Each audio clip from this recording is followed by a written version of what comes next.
Good morning and welcome everyone to this episode of the Montpelier Happy Hour here on WVEW 107.7 LP Brattleboro, your community radio station.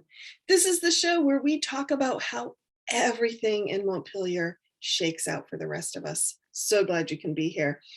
I am speaking this week with regular contributor Emily Kornheiser. So glad to see you, Emily. Good to see you this morning, Olga. And many of our regular listeners probably know we are trying to speak with as many candidates as we can before the August primary. And so today we have one candidate. I would like to welcome to the show Rory Thibault, who is running for the Assistant Attorney General's office. Sorry about that. And he is currently the Washington County State's Attorney.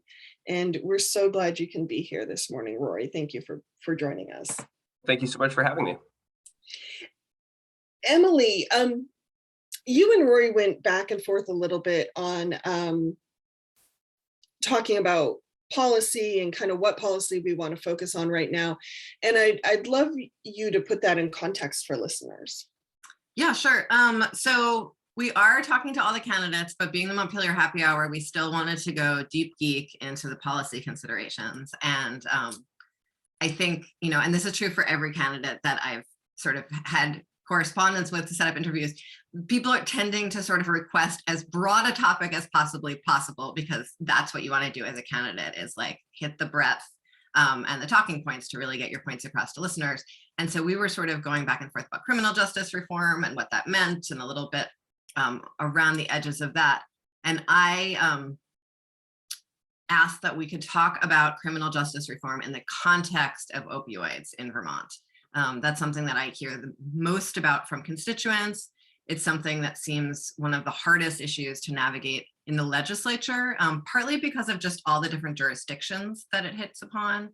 It's something that we have, I think, a very mixed response to throughout the state. Depending on the state's attorney that happens to be hanging out there, and the judges that happen to be there, and the sort of uneven justice that we have around Vermont right now.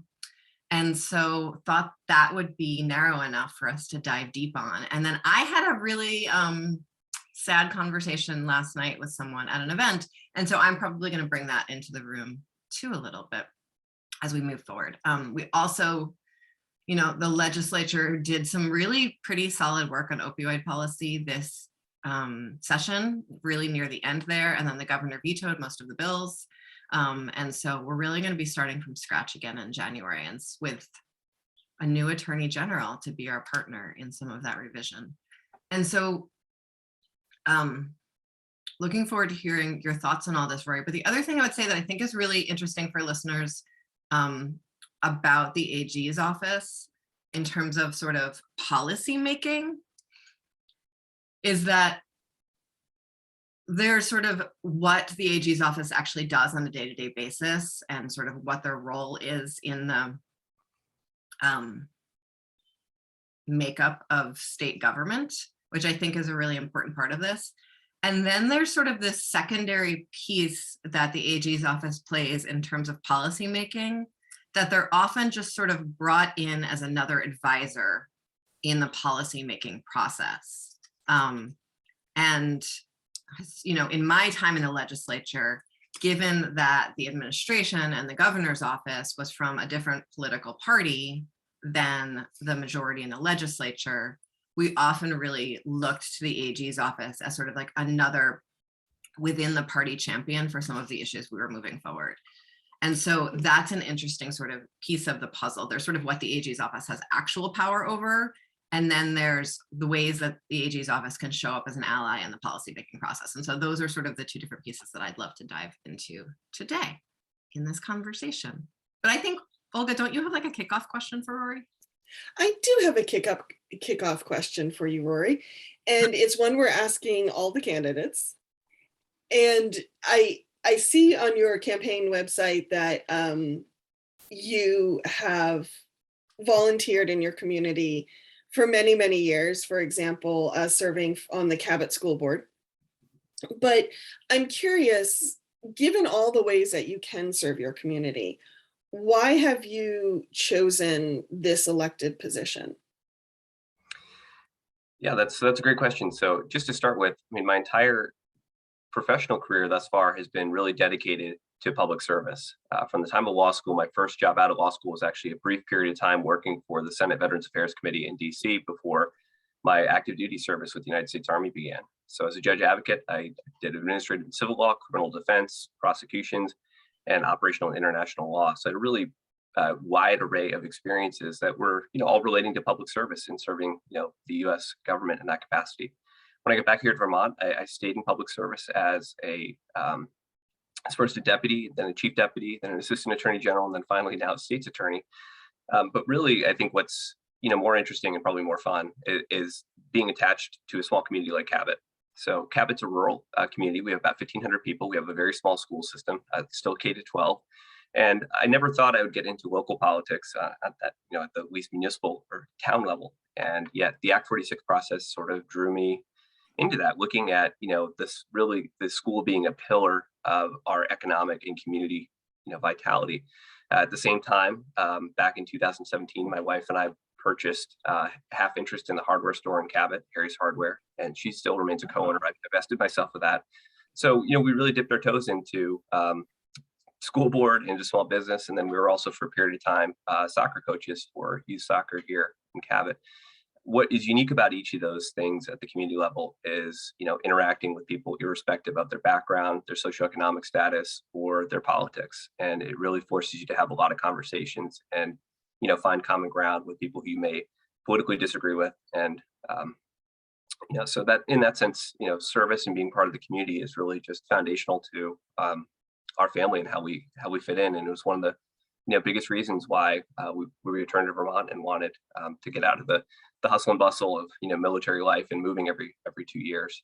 So we're really glad to have planted deep roots in Cabot, and those community connections again really inform how I address and look at problems, whether it's the opioid epidemic or whether it's the more mundane of how do you deal with traffic enforcement and speeding in a small place where there's kids on bikes. And the one thing I will say, I don't envy Representative Kornheiser dealing with ways and means or anything dealing with appropriations. I really mean this when I say it. I think being on the school board and having control over funding and the trajectory of kids' education is a lot more stressful than dealing with even what we see in court.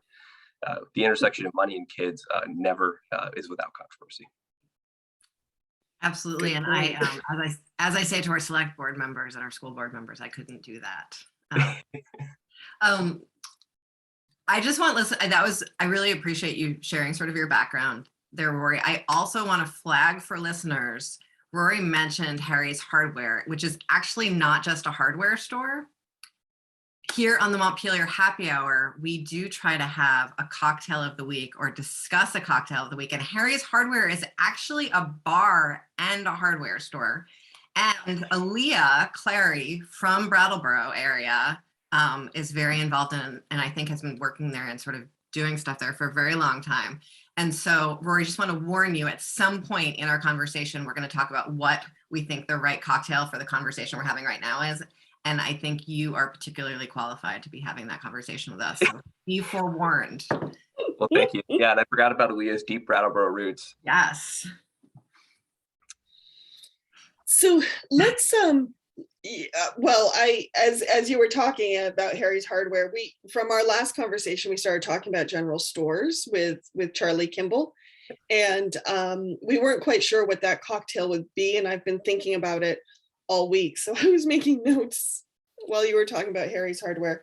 But regardless, to something more serious, let's dive into criminal justice reforms in the context of opiates, or opioids.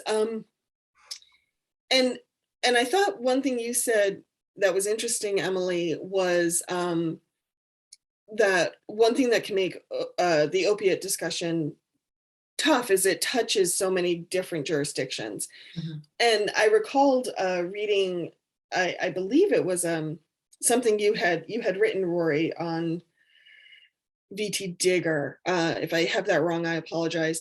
But you were talking about, justice reform and opioids, and how do we balance the many different needs of the community, from those who have been arrested to those who maybe have been victimized, to those who have experienced violence in the world of drug trafficking. And so that to me sounds like a bunch of different jurisdictions in a way too, societal jurisdictions. So let's start with there. Like, as we want to move forward with any of these reforms, what is key to balancing and bringing all those different needs to the table, so as many needs as possible can be met? Yeah, so I mean, I think fundamentally, I have the advantage of being a practitioner who has been seeing this every day, and you're absolutely correct. There are so many different components that come into play, and I think when we run into trouble are when those different components are siloed. So a DCF, or Department of Children and Families, response to the family when there's children that are involved in a drug issue, or when the parents are unable to really parent effectively because of their substance use disorder. How the Department of Corrections is involved, how they supervise and how they intervene once someone has been adjudicated through a system for for an offense, whether directly a drug crime or some other offense. How does the public health system reconcile or not really interact with those two agencies I just mentioned? Prosecutorial discretion is, Emily mentioned before, there's sometimes the criticism of 14, different models of justice. And while there's certainly some discretion and, differences in ideology in the state's attorney system, there's also disparity in the accessibility of resources around Vermont. And even in Washington County, where I'm at, we are a resource dense county, but if you live outside of the immediate Interstate 89 corridor, accessing services is incredibly difficult. And I mentioned before, Cabot, we're a rural community, and we're not, spared from any of the problems that larger, communities have. We have individuals with substance use disorder and who are in recovery or trying to get there. And, staying in that pattern is incredibly difficult when it's 45 minutes to go and, see a medically assisted treatment provider. That interferes with employment, interferes with childcare. There's a ripple effect throughout the system of just trying to, keep somebody on a positive track. So I say all that that when we look at a big picture or a strategy, there's not one silver bullet. It's not like you can create a new agency or create a new coordinator position to fix everything. There instead is an intersection of a lot of complex policy decisions, costs, money. But at the bottom of the pile really has to be a foundation of empathy. You can't do this work without appreciating the human connection and the reality that we're dealing with, friends, neighbors, and community members.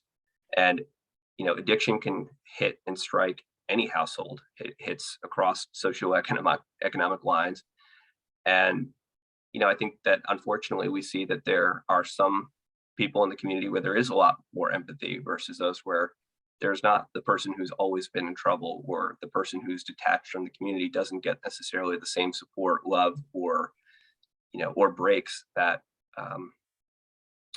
someone who is, I guess, a bigger part of the community or more prevalent or more popular might get. So I say all that just as the backdrop that these questions are complex, and there are victims of crime. There are people who have watched substance use disorder impact their families, and unfortunately, a lot of people who go through substance use disorder begin to burn bridges with friends or family, whether it's, stealing or being unavailable or being aloof or, making life choices that they disagree with. And, that sort of alienation and separation really, only serves to make things, worse or drive ultimately, criminal behaviors out of desperation or necessity.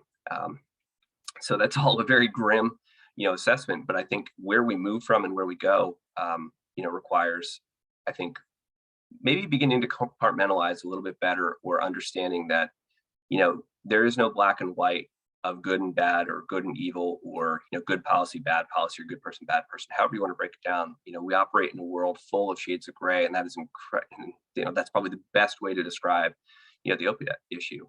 There are people who are really at the, end.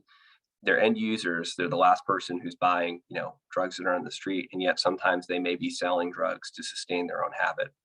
So this bright line of, well, you're a dealer doesn't necessarily always apply. And likewise, when we look at the question of trafficking, there are very few Vermonters who are actually profiting from the inflow, of drugs here.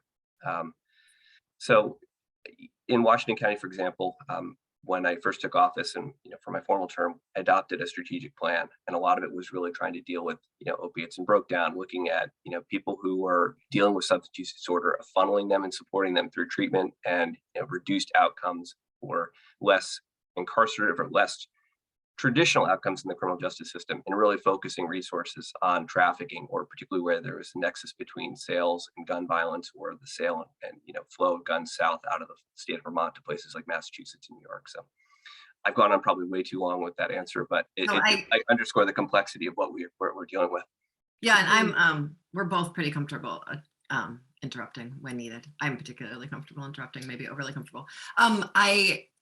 So I think what I get stuck on, and I think what so many Vermonters get stuck on, is that, yes, this is an incredibly gray area. Everything about opioids and substance use is without clear boundaries. The definition of trafficking, I think most Vermonters don't really quite understand how often trafficking happens, and that it's not like, people being chained up in tractor trailers. I think this, you described really well this line between who's a dealer and who's not. And when Olga started, she was talking about, folks who are harmed and folks who harm. And we know that those are the same people. And that we know, even thinking about folks sort of dealing and using in the street, which you might see in Brattleboro sometimes, and say kids that we want to keep safe somewhere, it's likely that a lot of the kids there know and are related to or friends with or family with the folks that are dealing and using in the street. And so the boundaries about sort of who is and who isn't are so gray, as you said. In that context, how can the law possibly apply, right? I mean, what is the role of the law, which is generally, a fairly black and white affair, and has very little role for either motivation or victim, as far as I understand. Like, what is it? Yeah, so, this might be a good segue to jump into H505, which is one of the bills that you referenced earlier that the governor, vetoed. And H505 had a long and sort of tortured ride through the session, both in committee and during crossover, and then finally what got to the governor's desk. But I want to, take a step back. So a lot of credit goes to Representative Martin Lamont, who's been really a champion of sentencing reform. And there are a lot of benefits that come from rethinking Vermont's criminal, statutes and the sentencing outcomes that come with them. 505 was really based upon some work that I was able to do on the Sentencing Commission with other partners and other states' attorneys to look at some incremental steps, I think, to reduce the negative impact that the criminal justice system can have on, someone just dealing with substance use disorder or simple possession. So one of the most important aspects of it was raising the threshold for a felony possession upwards by a factor of 5 for heroin and doubling it for cocaine. And there's several things that come from that. One, when you're dealing with a misdemeanor drug offense, there's a presumption that the case go to diversion. That largely happens, but not all the time, but that would help increase the aperture of cases that get that as a default. Likewise, I think everyone's probably familiar with the Council and State Government report on racial disparities. And, what's interesting is we always talk about the opiate epidemic, but really we have a drug epidemic. There's just as much, cocaine or crack cocaine in the community. There's certain areas of Vermont that are now seeing meth for the first time or, more frequently than in the past. So we can't just limit it to, opiates, but rather, substances are what they are and can be, used for any number of reasons. But with that said, the goal was also to reduce the opportunity for disparities by really limiting the degree and range of punishment. When you're dealing with 5 or 10 years, there's a much broader range for a prosecutor or a judge to set, punishment. When you're dealing with a 1-year maximum, there's only so much that's going to happen. And, again, most of those misdemeanor cases don't result in incarceration in Vermont, rather it's probation or something else. That's an imperfect, solution, I think, where some, policy advocates want to go, but it was an incremental step that was really intended to be one that, with a Republican governor, might make it across the finish line and, make a real difference for Vermonters right away. And I just want to give an example to folks when we think about that. So one aspect of this that got a lot of press and I think sort of really resonated for a lot of legislators who don't pay as much attention on this issue was the fact that we, in that bill, we set the penalties for crack and cocaine at the same level because they're the same substance. And they sort of separated as substances in the 80s as part of like, fairly massive racist drug policy reform, because crack was thought of as sort of the black drug and coke was thought of as the white drug. And so, the black drug is worse. That is. Yeah, no, you're absolutely right. And what's, crazy is that that's still the law. So right now the trafficking threshold for crack cocaine is 60 grams, whereas it's 100 grams for powder cocaine. And the street value of 100 grams of powder cocaine is probably a factor of 4 or 5 times more than the commensurate amount of crack. Thankfully, the regular possession at lower levels, there's not that distinction, but that was one of those, I think, easy wins that should have come out. The other thing I'll say about 505 in its final form, and I believe this may be, why the governor felt emboldened to veto it, was calling for a study committee of looking at, long-term question of decriminalization of personal use amounts of drugs. The frequently used examples are Portugal and Oregon now here in the United States where that's occurred. And, a lot of people ask me, where I stand on that. And I think my answer is, one of those nuanced ones that, kind of makes nobody happy. Reformers that want more, and then, people who want more law and order think, I'm going too far. But I don't think we're ready to do that right now or today in Vermont. But I think we absolutely have to be open to studying it and looking at what steps we need to take. And, talking about those silos, we need to make sure that our, community health system and our public health system is able to rapidly respond. The criminal justice system right now, for better or for worse, often acts as an ultimate backstop to, introduce somebody or give them the opportunity to go to treatment. And I know my progressive friends are really uncomfortable with and really despise the notion of jail or treatment. And it's not necessarily that black and white, but the criminal interaction with the criminal justice system can and has in the past, compelled some people to seek treatment they otherwise wouldn't. So the real question becomes, looking to Portugal or Oregon, how do we make that regimen work with just, a civil penalty or with, some sort of, mandated, screening? I think there's opportunities to compromise on that further. And one thing I would note, I mentioned before that there's a presumption that most misdemeanor cases should go to diversion. I think if we could actually explain what diversion means for listeners, I think we've talked about it on the show a few times before, but it's been quite a while. I've worked in a diversion program down here in Brattleboro, and so I'm really familiar with sort of cases that get in, the cases that get out, when it works, when it doesn't, and just like how really deeply understaffed and under-resourced our diversion programs in Vermont are. Well, I'm glad you raised that point too at the end, because that's I could really expound. I actually have a question about that. Yeah. So if we could just even explain to folks what diversion looks like. Yeah, so the traditional court diversion program used to be centered around things like retail theft, unlawful trespass, unlawful mischief, these kind of really small, low-level, community impact crimes. Community justice centers, also not to be confused with court diversion programs, also deal a lot with a lot of this as well, or they are capable of doing it. The whole point of diversion is to really keep people out of the traditional criminal track, meaning there's never a trial, there's never an adjudication of guilty or not guilty. Rather, someone goes to a program and the diversion program and then has some work they need to do. In the case of property crime, it might just be, writing an apology letter to the person and paying for damages. And that's what the requirement will be. And one of the reasons, just like sort of big picture, one of the reasons that we do that is because there is really an enormous body of evidence that once someone enters the criminal justice system, they have a very low chance of ever making it out, basically. That, once you, and it's similar actually to, we've talked about this before in the context of the child protection system, but really once you sort of fully sign into that system, regardless of age and sort of where you are in your life, but particularly if you're young, you have such an incredibly high chance of repeat offenses, of being sort of caught further in. And so that's one reason why we want to sort of do diversion early, because it really reduces recidivism rates. But the other reason is what you sort of said about writing a letter, is that the restorative justice model has the potential for really bringing the whole community to the table. And that's something we could talk about more in greater depth later. Yeah, and in some of those cases, there's actually, an actual reparative board where the person is going to appear before the victim or, a group of community members to, discuss what happened. So, in Washington County, we divert about a third of our misdemeanor cases every year. There's some that are not eligible, or, misdemeanor domestic assaults and DUIs and things like that, don't really go there. But what I want to, putting this back into the scope of substance use disorder, about 3 or 4 years ago, the legislature authorized what was called the Tamarack program. Some people colloquially call it treatment, diversion.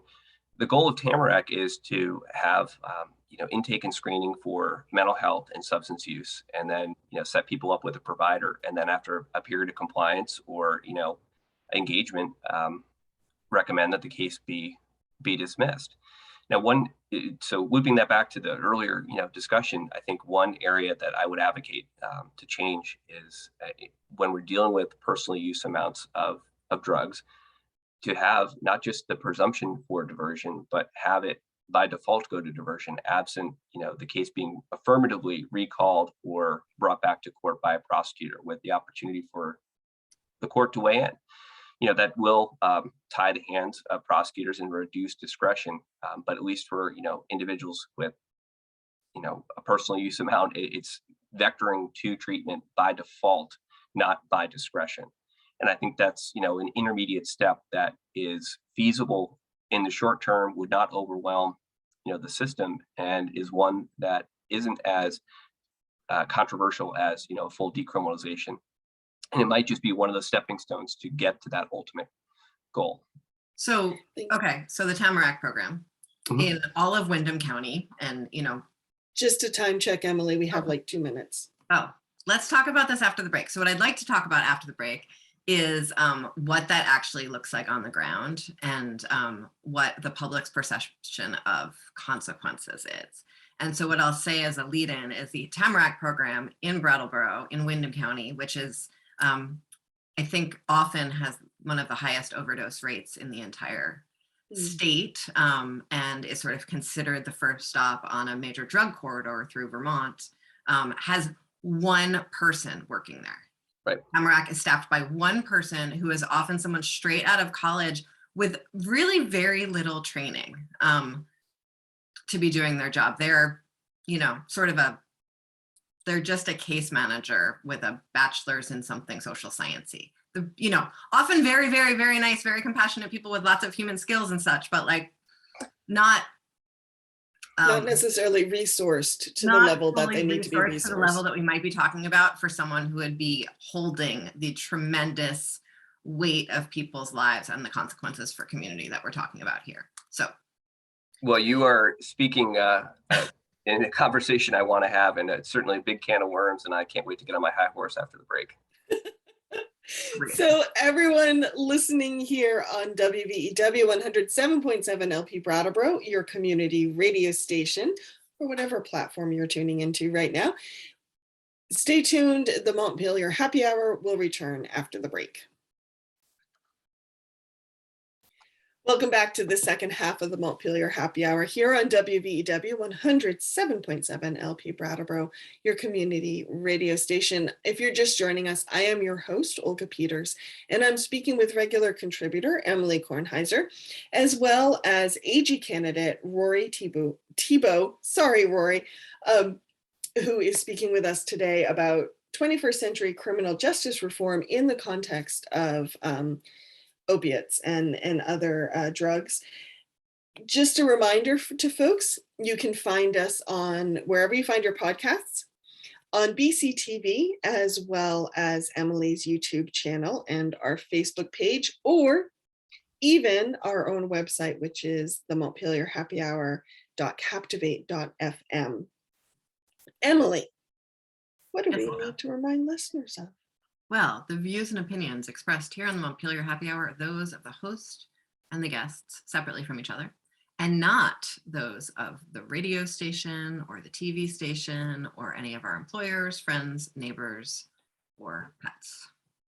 Why? Thank you. You're welcome. So Emily and Rory, before the break, we were talking about different possible reforms that have happened to the criminal justice system, and how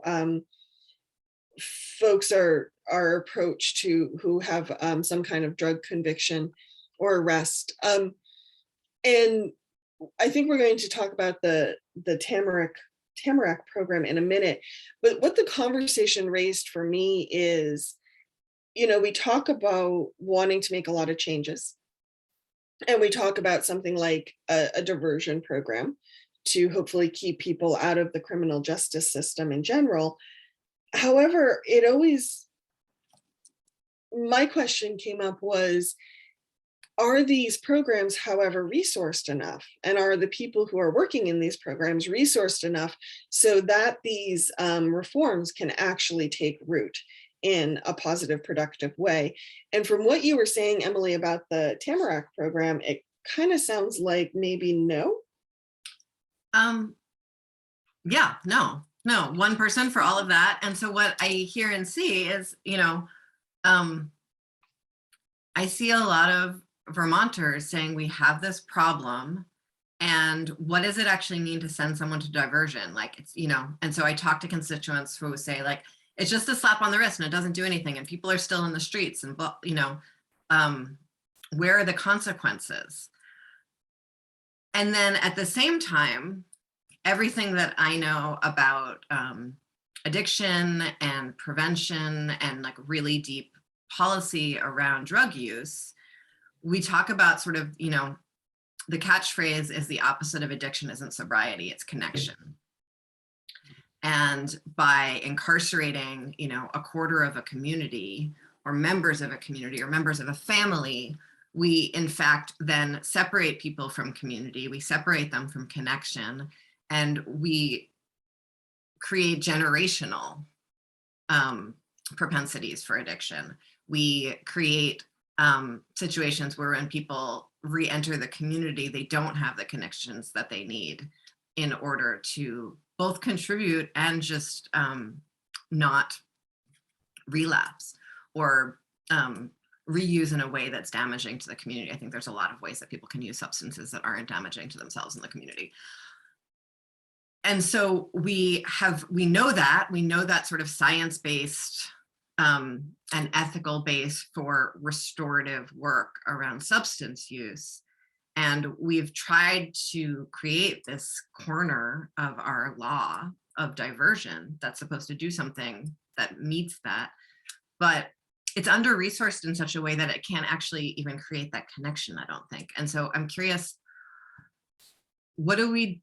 sure, throw money at it, that's great. And I think we could do much, much better at that. But I think there are also some more policy and systemic changes we could make. And I don't even know what the role of the AG's office would be in that, Rory.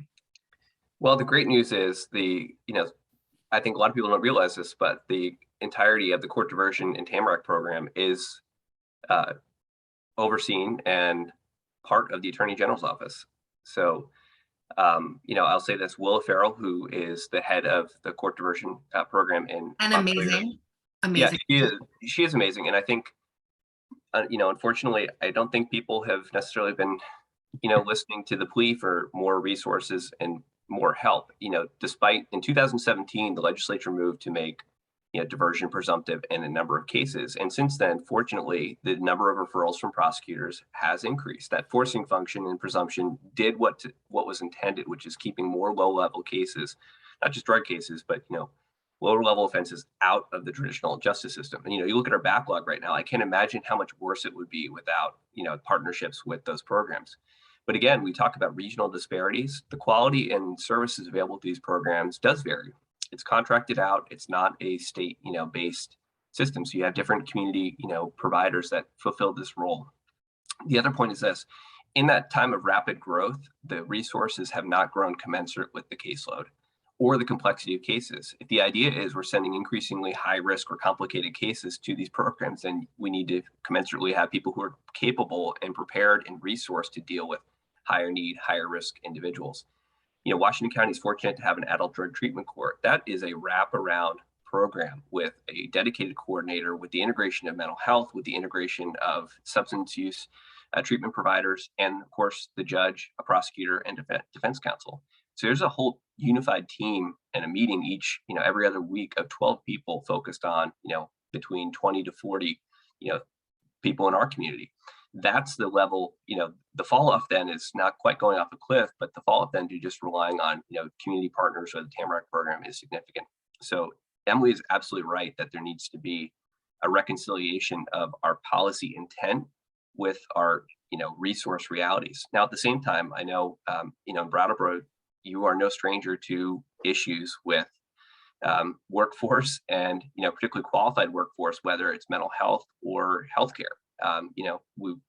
In the rest of the state, we've watched and sort of with bated breath of watching the Brattleboro retreat teeter on edge of having to collapse down programs or, change its role. And, that's the other thing that, is part of this we haven't mentioned yet, but the state's community mental health system is under strain. In Washington County alone, I'm aware that Washington County Mental Health has over 100 vacancies for positions that are desperately needed. So again, at a time where, from the court system or other corners of society, we keep referring and saying, go to treatment or go see a counselor. Those people don't exist, and where they are overwhelmed. Same is true. Within Department of Corrections, there's a lot of vacancies. Within the Department for Children and Families, we have turnover of social workers. This sort of burnout and turnover of expertise makes it very difficult to ensure that we're getting the right service to the right person at the right time. And I don't envy the sacrifices that so many of our state employees are making, to do the bare minimum necessary. And I know most people want to be doing more. So, I don't want to leave this on like a dark note, because we've sort of gone circle of saying, hey, here's a huge problem. But these are some of the things we have to work through before really, further changing and modifying the system. It's only going to work if we're resourced. One point I'd make too.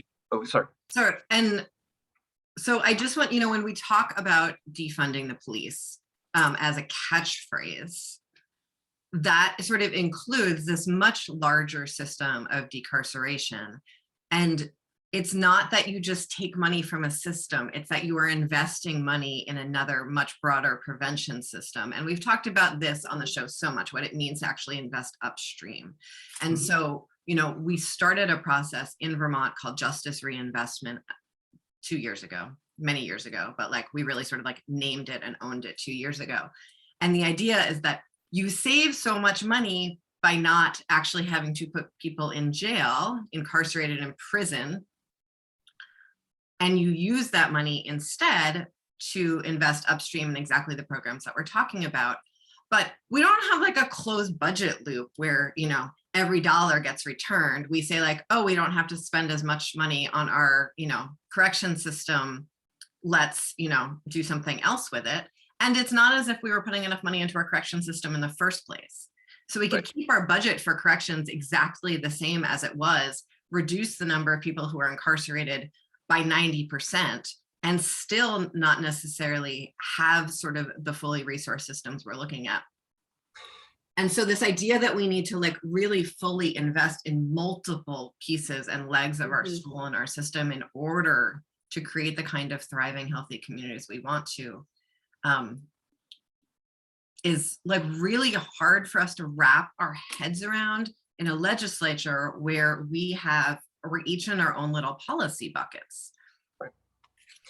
Yeah, so I think, I'm glad you mentioned justice reinvestment too. That's right where it's going to go, which is, I think that the detriment is the concept is incredibly sound, and everything you just articulated is absolutely right. It would be great to take that savings. The reality is the incremental savings of one less person incarcerated doesn't match what the cost on the outside is. To do and provide service in the community in the right way is expensive, it's time intensive, and it's personnel intensive.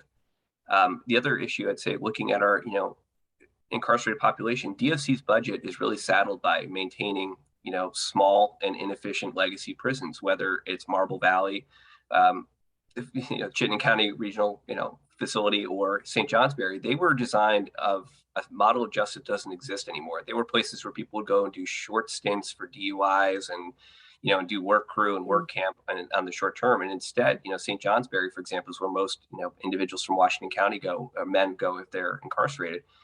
It was designed to be just a short-term facility, and yet we have people who are, high-risk sex offenders who are serving sometimes close to life sentences there. It's not it's not an environment that's conducive for rehabilitation. And because we have a, scattering of small facilities, just reducing the population a bit. Yes, we get to bring people back from out of state, but we're still investing the lion's share of DOC's resources in maintaining these, facilities. So, I think that your point is well taken that, we can't always just assume that, reducing in one area is going to result in a commensurate investment someplace else. And I think that really is the whole, issue with the whole notion or catchphrase of defund. It starts with the false premise that it's a zero-sum game, that you have to take from one place and put to another to, have meaningful change. I think the reality is that we've been underfunding a lot of social services for a long time, whether that's the opportunities through the correctional system, whether it's supporting the Department for Children and Families and their work and intervention with at-risk youth or juvenile delinquents as they may be. And certainly our mental health system is in crisis, both on staffing and in structure. And so, Rory, sorry, Emily, just want to follow up on something Emily asked.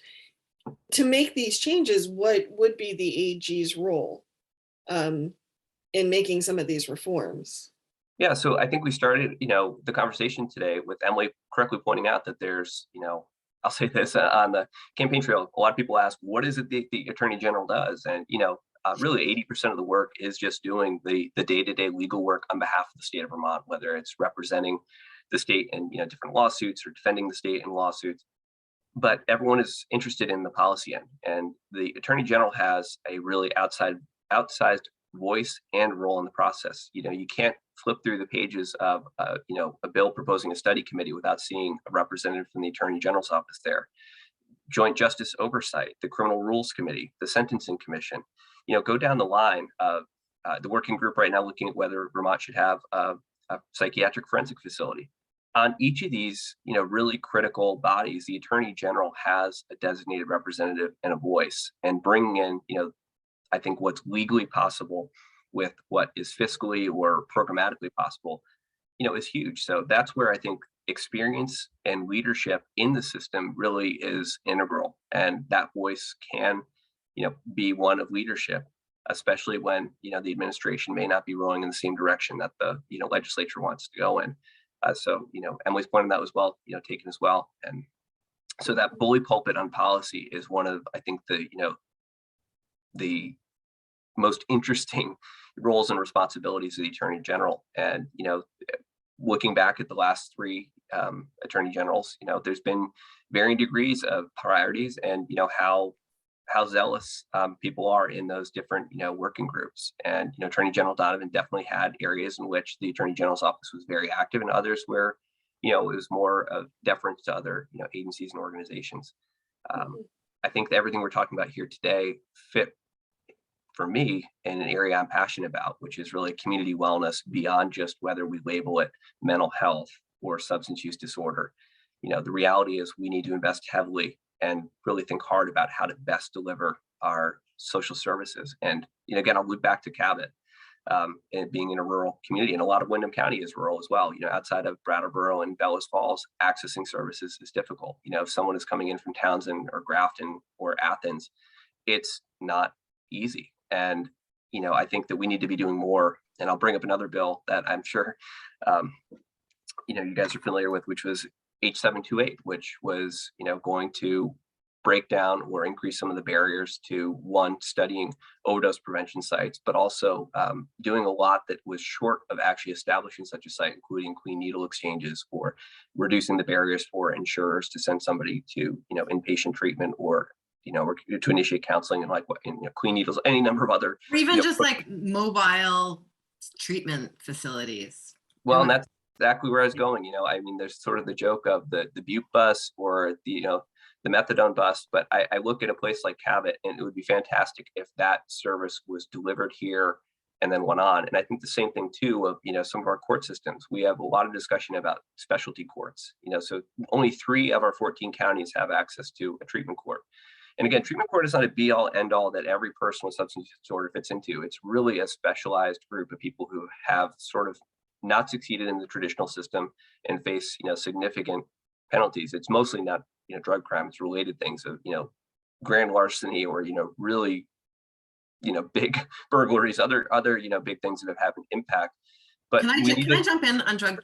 So I just want listeners to know, we've been, there's a bunch of folks who have been trying to get a treatment court in Windham County for a very long time and have still not been able to make it happen. It sort of goes back and forth between folks thinking it needs legislative action and then the court saying we can do it without legislative action, just give us time. And we still don't have it.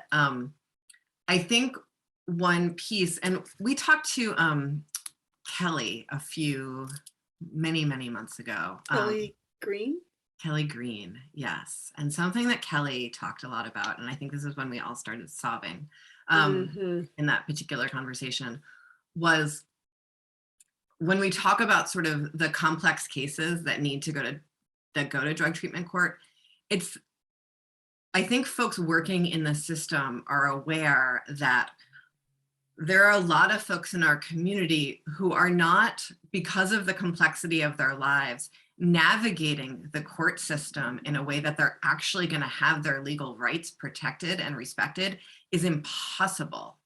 The getting to the court at the appointed time and receiving the letter that was sent to tell them to be somewhere, and the even being able to stay in touch with their person, like all of that is beyond the scope of so many folks in our community.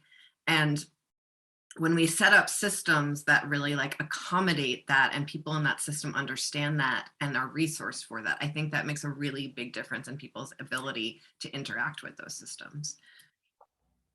I agree. I agree with that. And, I think one of the hidden sort of, issues, we often don't talk, a lot of focus on justice reform and how our system is working focuses on what prosecutors are doing or not doing. And I think we have a lot less scrutiny about the quality of public defense services. So around the state, there are some counties that have a actual, state-based, public defense office.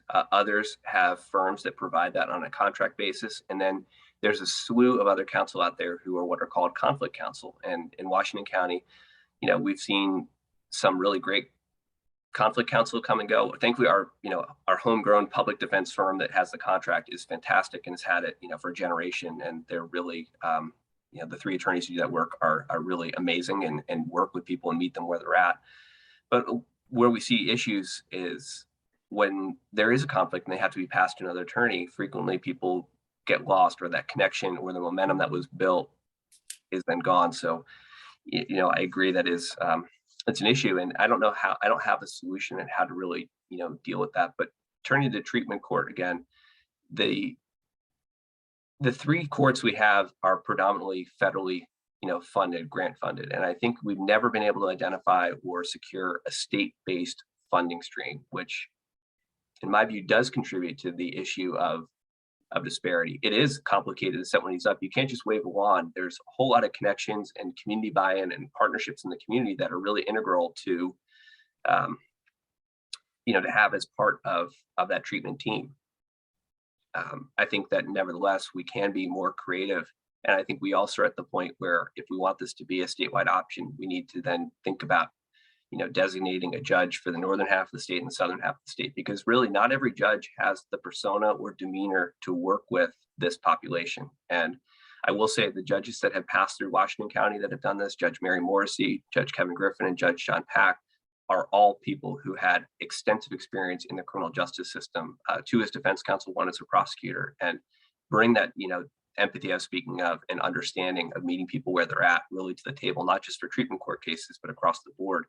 But unfortunately, not every judge has the benefit of that insight or, or experience. But I think we need to capitalize on, those who sort of get it and utilize that in a broader sense so that, Orleans County can be reached, so that Bennington County can be reached, so that Rutland County, isn't just, the one treatment court in the southern part of the state, and Washington isn't just the one in the central. And yeah, I mean, I could say a lot about that. And one of my hopes, I think a lot of the money will be spoken for or moved on by the by the time I'm hopefully Attorney General. But we just secured millions of dollars in a settlement from one of many opiate producers who have caused damage in our state. I think that money really ought to go in two directions. One, directly helping those who have been impacted or lost loved ones to addiction, but also that is, potentially the seed money to begin the process of bolstering these community-based services, or, establishing the pipeline of workforce to sustain these in the long term. And, whether it's law enforcement, DCF, corrections, or community health, we need to be generating the next generation of those leaders right now in Vermont's college system and in our tech centers and in our high schools. And I feel like right now we just have a disconnect between that. It really frustrates me when I watch, really bright students in my community leave to go to college out of state and then not come back. And we desperately need our best and brightest here helping, the most vulnerable Vermonters. Mhm. So Emily, as a lawmaker, Mm. I think a lot of this conversation has come down to resources. As a lawmaker, when you hear that, kind of what's your thought on either how we can spread out resources better, attract more resources, use them better? Like, what's that mean to you? I go back to this disconnect with, the bulk of justice reinvestment and that policy sitting in the corrections committee, and the bulk of the substance use conversation sitting in the human services committee, and the healthcare committee being in a totally, different part of the building. And then all of the decisions about resources really happening in appropriations. And what it takes for everyone to come together and say, like, this is actually what the leadership looks like to be able to draft out a vision that all of those different committees can get on board with and follow through with. And that really in the under-resourced environment of the legislature, and I don't mean under-resourced in terms of not having a resources to push out to communities, but actually under-resourced in our own body in terms of staff and time. We really need folks to be sort of convening towards solutions before the session even starts in order to be able to have the kind of broad agreement that we need to be working through all of those differences amongst committees. Because what we see is that, say the corrections union comes to the table with a single solution that's just resources for them, for instance. And there are a lot of other ways of improving. We really look to short-term solutions for improving working conditions for people, or for improving immediate turnaround for victims. And we're not looking at the kind of investments that we need to make in order to improve the long-term quality of life for employees in this system, or for the folks who are being served by these systems. Mm-hmm. I guess, Emily, that raises a question for me, and I think that really just underscores the need.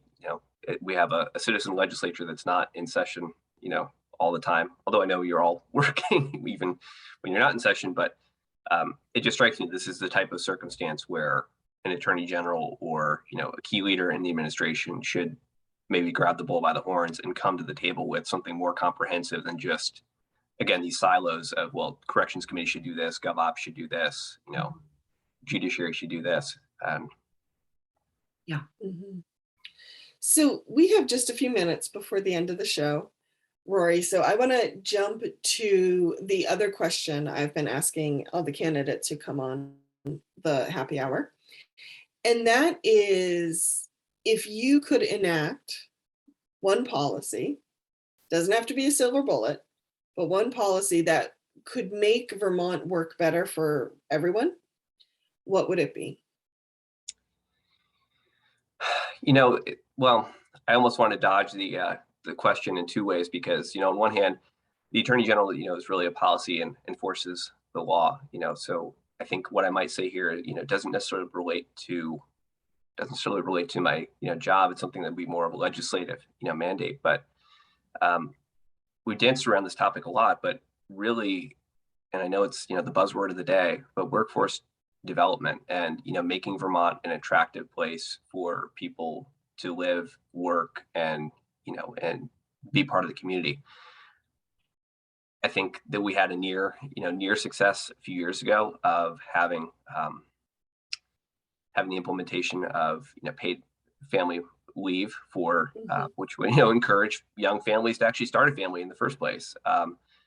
And I think we need to be doing more to help stabilize young Vermonters stay here, work here, and thrive here. And that ties in with early childhood education. It ties in with quality schools and pre-K. And this really all just loops back around. When we meet people's basic needs, it is the best way to assure that they are not interacting with the criminal justice system. When I watch people, I have a front row seat to seeing people come in for the first time or sometimes the 30th or 40th time into court. And, what differentiates people who have a one and done or never come in is stability in their life. Same thing, looping back to treatment court. The people who are successful in treatment court are the ones who are employed, have stable housing, have transportation figured out, and have, are connected, as Emily said. They have the support of family, they reestablish friendships. So I think that really when we look at how to reduce risk for Vermont, how to make Vermont the safe, vibrant place we want it to be and know it is, we need to be reinforcing and making sure that no one is left behind, that all Vermonters' basic needs are met. And right now I see, I think our elders need help too. I don't want to exclude, older Vermonters from the conversation, but I think that the, really critical areas, again, early childhood education and support, and making sure that, everyone gets through their first, 18 years of life, well situated and positioned to be productive and successful. So I know that's very, very broad, and there's not a whole lot the Attorney General can do, I think, other than contribute to the conversation and make sure that our legal policies, our criminal justice policies, and how we're approaching problems doesn't hold people back and doesn't perpetuate the parts of a broken justice system we know need to be replaced. And we're not, we don't have an infinite resources. There's always going to be a tough choice of what is prioritized versus what is not. But I think we, can be successful by taking a comprehensive and a long view at how to do this. And to me, that all boils back down to early opportunities in life and supporting Vermont's working class. Thank you, Rory. We are out of time, unfortunately, but I wanted to thank everyone for listening in to the Montpelier Happy Hour today on WVEW 107.7 LP Brattleboro, your community radio station. Rory, if folks want to learn more about you, where can they go? Well, so my website is available at rorythibault.com. That's RORYTHIBAULT.com. I'm also on Facebook and Twitter. And for those of you in Brattleboro, hopefully I'll see a bunch of you on Friday at the Gallery Walk. And Emily, where can people find more information on you? Folks can go to emilykornheiser.org and you will get links to all of the social medias, the email, as well as some regular events that we're doing throughout the season. Fantastic. So everyone, see you back next week here on WVEW 107.7 LP Brattleboro. In the meantime, you can find the happy hour at our Facebook page, our Captivate page, or wherever you find your podcasts. Thanks so much.